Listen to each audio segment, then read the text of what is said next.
നമസ്തേ പ്രിയ പ്രേക്ഷകാः അത്ര ശ്രീമത മേൽപ്പത്തൂർ നാരായണ ഭട്ടപാദിന്റെ വിരചിതാത് ശ്രീമന്നാരായണീയാത് വൃത്തവധമിതി ത്രയോവിംശതിതമ ദശകാത് സമുദ്രതഃ അന്തിമശ്ലോകः ഏകാദശതമശ്ലോകः അഹമത്ര പഠാമി. ത്വൽസേവനേന ദിതിരിന്ദ്രവധോദ്യതാപി താൻ പ്രത്യുതേന്ദ്രസുഹൃദോ മരുതോഭിലേഭേ തുഷ്ടാശയേബി ശുഭദൈവ ഭവന്നിഷേവ തത്താദൃശസ്ത്വമവ മാം പവനാലയേശ. അത് ശ്ലോകസ്യ പദച്ഛേദः.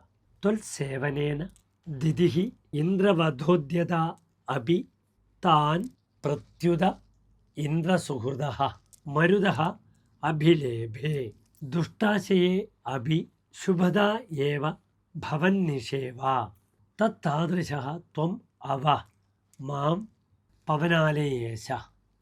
അനന്തരമന്വയഃ ഇന്ദ്രവധോദ്യത അഭി ദിതിഃ ത്വൽസേവനേന പ്രത്യുത താൻ ഇന്ദ്രസുഹൃദഃ മരുതഃ അഭിലേഭേ ദുഷ്ടാശയേ അഭി ഭവന്നിഷേവ ശുഭദ ഏവ ഭോ പവനാലയേശ തത്താദൃശഃ ത്വം മാം അവ. അന്തേ സാരാംശസ്യ. ഇന്ദ്രവധാർത്ഥം വ്രതമാചരിത അസുരമാതാ ദിതിഃ ഭവസേവ മാഹാത്മ്യഹേതുന സ്വേച്ഛം വിരുദ്ധ്യ ഇന്ദ്രസുഹൃദഃ ഏകോനപഞ്ചാശത് പുത്രാൻ മരുദ്രൂപേണ ജനയാമാസ. ഭഗവത്സേവാതു ദുഷ്ടബുദ്ധിനാമപി ശുഭത്വം പ്രദാതി. താദൃശഃ ഭവാൻ മമ ആമയാൻ അഭി നിവാരയതു. ഇത് ശ്ലോകസ്യ സാരാംശः. ധന്യവാദः.